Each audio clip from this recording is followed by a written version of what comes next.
Olá, me chamo Daniela e vim apresentar sobre as desigualdades operimétricas e o teorema dos quatro vértices. A geometria diferencial global de curvas planas fechadas, ela é a base para se entender esses dois problemas clássicos. O principal objetivo do projeto foi proporcionar a aprendizagem de técnicas e métodos de pesquisa, bem como desenvolver do pensar cientificamente. A metodologia usada foram encontros tanto presenciais e com a pandemia eles passaram a ser por videoconferência. Agora eu vou apresentar os resultados e as discussões. A desigualdade perimétrica ela é um dos questionamentos mais antigos da geometria diferencial global. E ele está relacionado com o seguinte problema isoperimétrico. Dentre todas as curvas simples e fechadas no plano, com dado comprimento L, qual delas delimita a maior área? E aí a gente tem um teorema que ele diz que se L for o comprimento de uma curva regular de Jordan e A é a área da região que o traço de alfa delimita, então essa desigualdade ela ocorre e além disso a igualdade só vai ocorrer se o traço da curva for uma circunferência. Eu vou apresentar aqui apenas uma ideia da demonstração, porque eu quero me ater mais à demonstração do teorema dos quatro vértices. Bom, e qual é a ideia da demonstração? Se a gente pega uma curva no plano e duas retas paralelas a essa curva, a gente pode fazer um movimento, né, transladando ela, de modo que ela toque a primeira vez na curva. E com alguns cálculos a gente descobre que a distância entre essas duas curvas é 2r. E aí a gente faz a construção de uma circunferência, de modo que o traço dessa circunferência, ele não intercepte o traço da curva. E a partir daí a gente tem a desigualdade. E eu trouxe aqui uma observação, que se a gente tirasse a hipótese de curva regular e no lugar dela a gente colocasse a hipótese de ser curva de classe C1 por partes, a desigualdade ela ainda continuaria sendo verdadeira.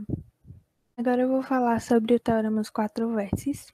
Vou começar definindo o que é o vértice de uma curva alfa, que sai de um intervalo, cai no R2. O vértice ele vai ser um ponto crítico da função curvatura de alfa, ou seja, ele vai ser um ponto que pertence a esse intervalo I, tal que a derivada da curvatura ela se anula naquele ponto. E aí a gente usa também um lema para poder na demonstração, que é esse lema que está aqui, que ele diz que se você tem três números reais arbitrários e alfa, ela é uma curva regular fechada e parametrizada pelo comprimento de arco, definida dessa forma, e cuja curvatura ela não muda de sinal, então vale essa integral aqui e ela é zero. Bom, e o que diz o teorema dos quatro vértices? Ele diz que toda curva plana, regular e suave, fechada e convexa tem pelo menos quatro vértices. Agora eu vou mostrar a demonstração do teorema dos quatro vértices. Se a gente parametrizar a curva pelo comprimento de arco, como K ela é uma função contínua, a curvatura é uma função contínua sobre um intervalo fechado, então ela vai atingir um máximo e um mínimo. Se a gente tomar S1 e S2, que pertence a 0L, então a curvatura em S1 e S2 ela vai se anular. Daí a gente tem que alfa vai ter pelo menos dois vértices, que vai ser alfa de S1 igual a certo P e alfa de S2 igual a um certo Q. Aí seja L a reta que passa por esses dois pontos, e sejam beta e gama os dois arcos que são determinados por P e Q. Então, a gente vai afirmar que um desses arcos ele vai estar contido em um dos lados dessa reta L. E a gente agora vai provar essa afirmação por contradição, né? Porque Se caso isso não acontecesse, se um desses arcos ele não estivesse contido em um dos lados dessa reta L, então a curva iria intersectar L em um ponto R, que seria distinto desses dois pontos P e Q. Só que pela convexidade da curva alfa e pelo fato desses três pontos P, Q e R serem distintos, então a reta tangente, num ponto intermediário qualquer, ela teria que coincidir com a reta L. Ou seja, se a gente toma P, por exemplo, como o ponto intermediário, a reta tangente ela teria que coincidir com a reta L. E, novamente, pela convexidade, isso implicaria que L seria tangente a alfa nos três pontos, em P, Q e R. Mas então, a reta tangente a um ponto próximo de P, ele teria Q e R em lados distintos, a não ser que todo o segmento de R até Q da reta L ele estivesse contido em alfa. Isso iria implicar que a curvatura se anularia em P e Q. Mas esses pontos, eles são pontos máximos e pontos de mínimo para a curvatura.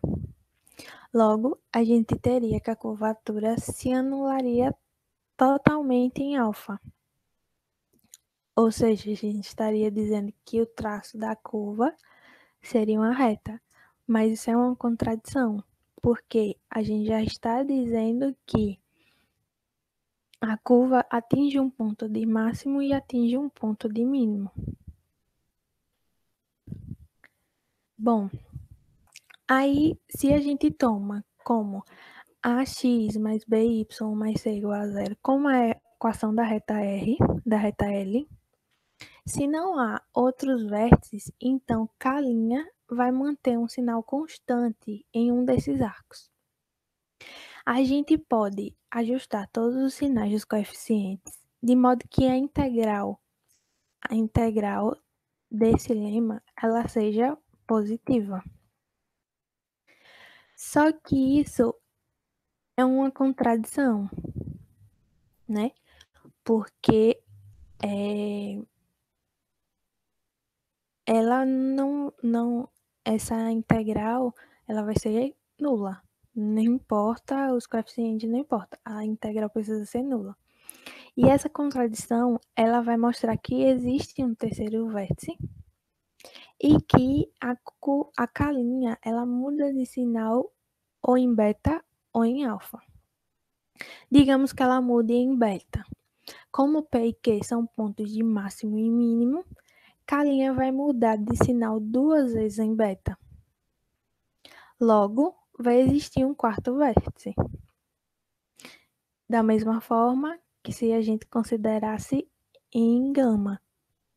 Então, como P e Q são pontos de máximo e mínimo, K' mudaria de sinal duas vezes em gama e existiria um quarto vértice. E está demonstrado o teorema.